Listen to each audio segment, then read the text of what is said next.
Good morning and welcome to the Connections Post Show. Glad to have you here with us if you are online, and it's just been a good day. So we hope it's been a good day for you too. Been a great day at home. How are you guys doing this morning?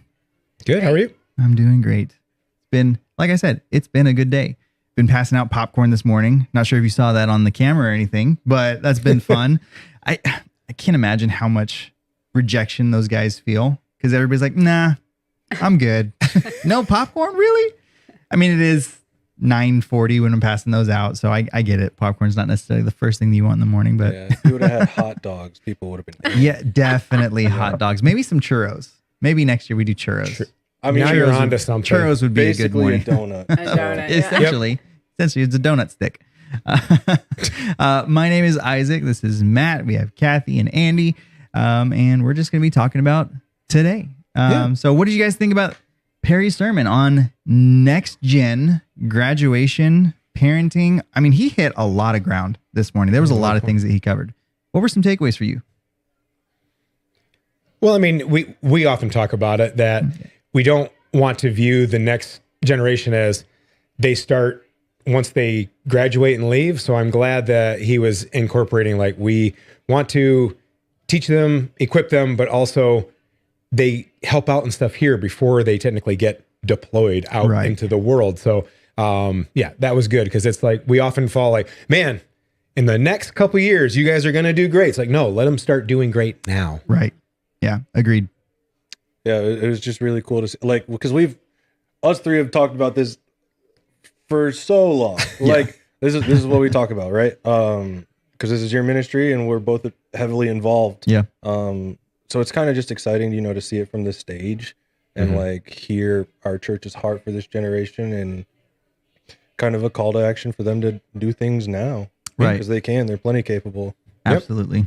So, Yeah, and my background is youth ministry too, so it's near and dear to my heart. And great team. It's so great because it, like you said, it's like what's missing sometimes is for kids is the why to be a Christian, but also then to have that experience to let them learn how to teach, how to pray out loud, how to get someone saved, and how to read the Bible and just do a little sharing. All those things equip kids so they go out when they go to college, they can start a Bible study or they can be the one leading somewhere else. And I love that, we're working on doing those things, giving kids opportunities, singing and all the different things. So that's how we equip. And something I think is important because we always say the next gen, but it's my gen and older, when you get 50, 60, 70s, sometimes people they think, oh, next gen, but it's our generations that are helping to train, you're 40, 50 and, even, younger, but I think that it's so important, their role, that it's the next gen is only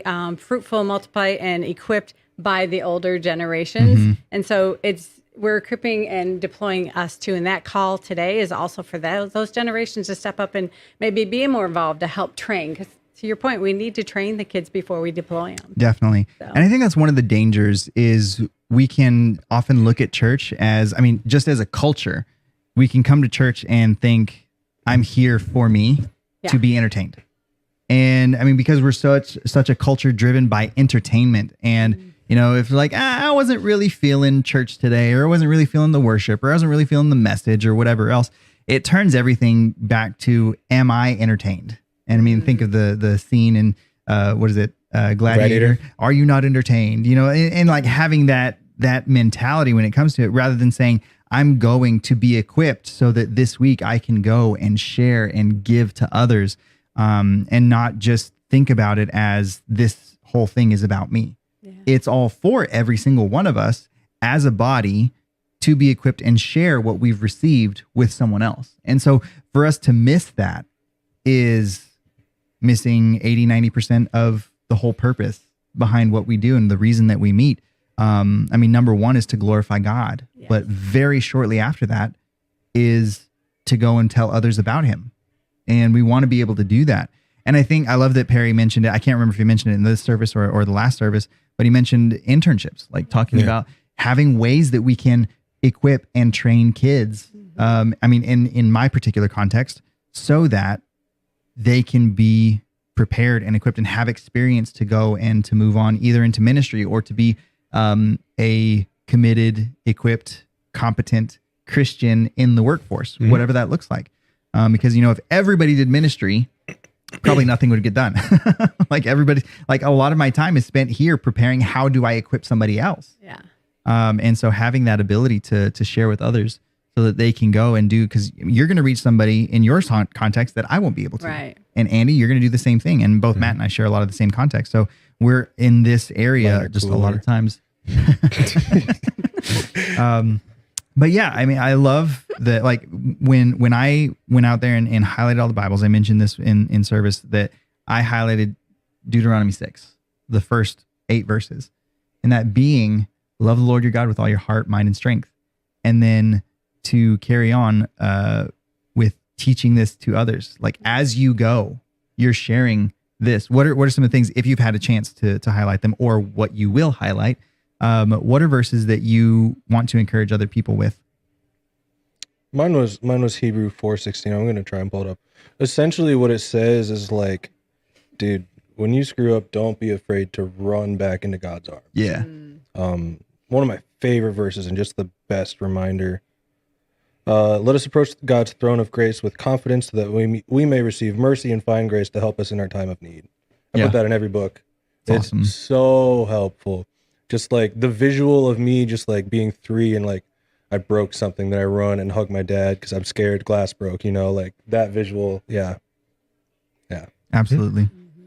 Yep, I do Jeremiah 29:11 because it says, "For I know the plans I have for you, plans to give you hope and a future." Because people always think like, this is not where I thought I would be 30 years ago, where, this is not where I thought I would be, but God had a plan for that. And so it's just good for them to realize like, hey, no matter what happens in life, God knows where you're going. You just have to sometimes get out of your own way and let it happen. Or sometimes you have to go through some stuff for it to happen for the right way. So basically, like, it's not all going to be always great. Some stuff might hurt, might have some pain along the way, but that's what it is. But God's always there for you, and He has a plan, and He has your future set. Absolutely. Kathy, how about you? Well, I love Romans 10:9 and 10 about how to get saved. It's so easy. And then to go to Ephesians 2:8, I think, that we're saved by grace, not by works. And then 1 Timothy, these are the ones like when I was a teenager, I memorized. And then in 1 Timothy, for God has not given us the spirit of fear, but of love and a power and a sound mind. And because, I needed to cling to that verse a lot when I was younger and still do. But I mean, that He hasn't given the spirit of fear. And, we can think clearly, we can hear His voice, and we can walk out in boldness and be brave. I like that song. He helps me be brave today. Yeah. Yeah. Yeah, absolutely. And I love the worship this morning. Like the songs that Steve chose for the worship set were just so encouraging. I'm like, man, this is knowing where this Sunday is going, knowing that we're focusing on, we call it next gen, and Perry touched on it. Like, it is this current generation. Like, this is the current generation of the church. It's not the future. I guess it's the now and future church. We focus on them, and we're celebrating people. And I don't know if you remember graduating high school and like looking to what's next.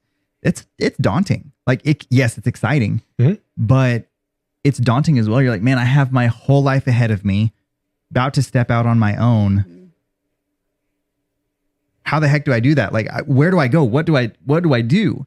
What would be some of your encouragement for them that you've experienced that has helped you along the way as you've tried to follow God faithfully after leaving the nest? Don't be afraid to ask people for help, because sometimes you view it as such, or, it's like, no, I'm failing. No, failing is not asking for help. Yep. So that's my big one. And also, don't take yourself so seriously all the time. Life is serious enough. Absolutely. You need to give yourself a little bit of grace. You need to give yourself a little bit of freedom to still be an 18, 19, 20-year-old and enjoy things, and also start to work towards that freedom, full freedom. Because thankfully, when you're away at college, it's freedom, but freedom with a safety net. Right. And that's good, because you need that. Because if you just went right from the nest out, I would have fallen and not flown at all. Yeah. So, and just, don't be afraid to ask for help, because it's not a sign of weakness. It's a sign of strength. Absolutely. There's, what is it? I can't remember exactly where it is, but there's the scriptures that says where there are two or more. I mean, God is there. Yes, that one as well. Gathered, yeah. But the one that's a cord of three is not easily broken. Mm-hmm. And, you know, if one is by himself, who else is there to warm him? And having people in your life is so important. And having that safety net and having people that care. And hopefully we've built a place here that people know you can come back. Yeah. Like you don't have to like go and be sent off and like cut your ties. Mm-hmm. I mean, a lot of people tend to do that. I think it's just because we want so many people to be independent. But yeah, we want to make sure that people understand that. Like, that's great.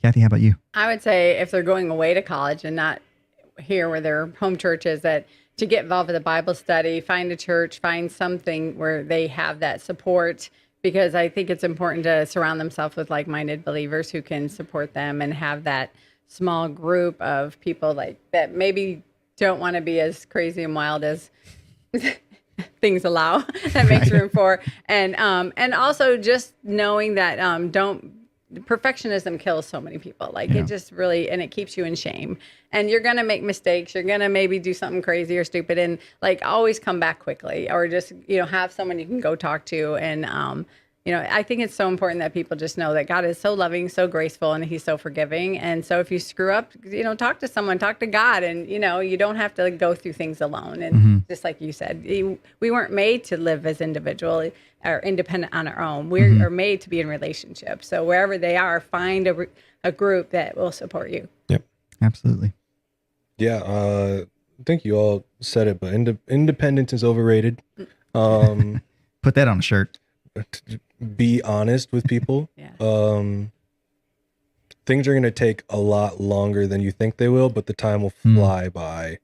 And you won't be prepared for it, but be okay with not being prepared for it. Just do your best. Mm-hmm.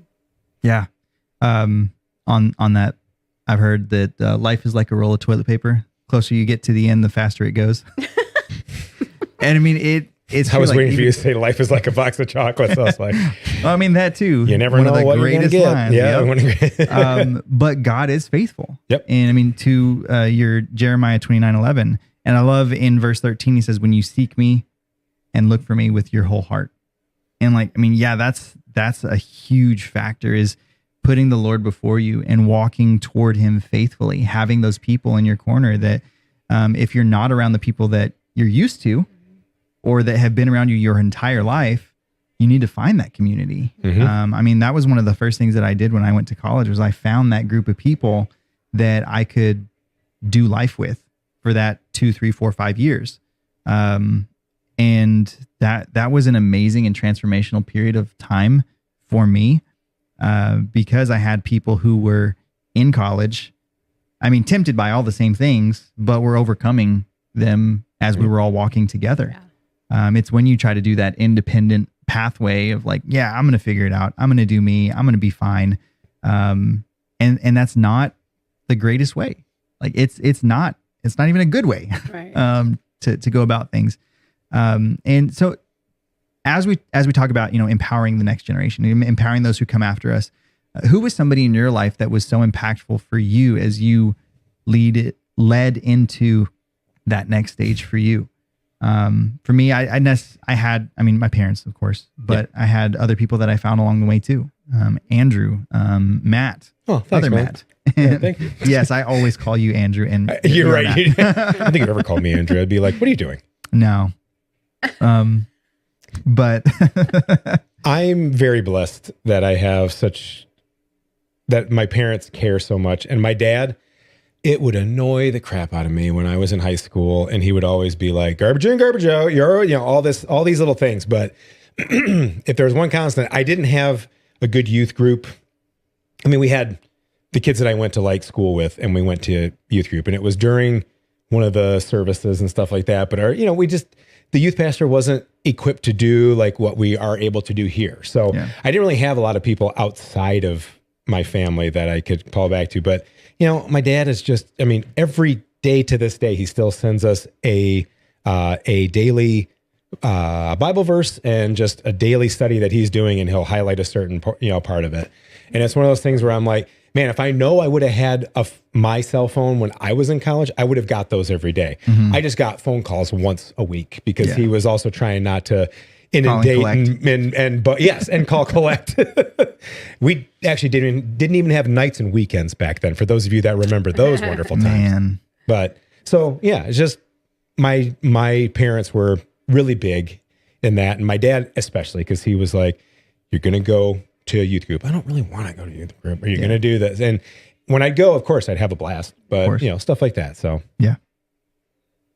Well, my sister was my most influential because she's 4 years older, but she became a Christian or got saved, while she was in college, and then I was in high school, and so she helped me get saved, and then it got me connected. The Bible study or fellowship group that I went to when I was in Grand Rapids at Aquinas my first year, they were pig farmers. Lorraine and Peter Port, the pig farmers. But I went to their Bible study, and they taught memorize verses. They taught me how to read and do a little teaching, and how to get people saved. And I eventually started going with them into the prisons in Ionia and teaching and running Bible studies. Oh, I thought 18. that you were going to say pig farms. I was no, like, whoa. No, I know, right? But yeah, that was their ministry. Their big heart was to help people, and they're That's like, awesome. "Any volunteers?" I'm like, "Sure," and I'm like, "I don't know what I'm doing." I'll go into a prison, sure. I'm going into 18, but it really helped me grow and build my faith. And I mean, who would think I'd ever end up there? But it really did push me because they're like, you gotta just ask God ask God for the words to say, and sure enough, he always just gave me something semi-wise, so it worked out pretty good and just helped me have faith and see that I could serve no matter. And I think that's the other message, that everyone has a ministry. If you breathe, you have ministry in you, and it can look so different for so many people, but it's all important. Yeah, absolutely. Matt, anything? So many people, and I have so little time. You sound like some sort of Oscar speech. So many people. I don't know. I gotta go. Have a little bumper, but I just want to say too, another advice thing that I forgot all about. Don't spend your life waiting for God to call you to a career. You are called to ministry. Everyone is called to ministry. Figure out what that means for you and do your best. That's awesome. We're going to go ahead and send Matt off. But as he leaves, we just want to thank you for joining us today. Oh, there we go. Thank you for joining us today. It's been a wonderful thing to have you. Hopefully you enjoyed this conversation that we have, that I enjoy every Sunday that I get to be here. We pray blessings over you and the ministry that you have where you are. If you have children, you are the primary youth pastor in their lives. We want to make sure that you are equipped for that. So look out for any resources that we're sending your way. But for you guys, thank you so much for being here. Thank you for all that you do in every day. And remember that as much as we love you, God loves you more. And so God bless and have a great week. Amen.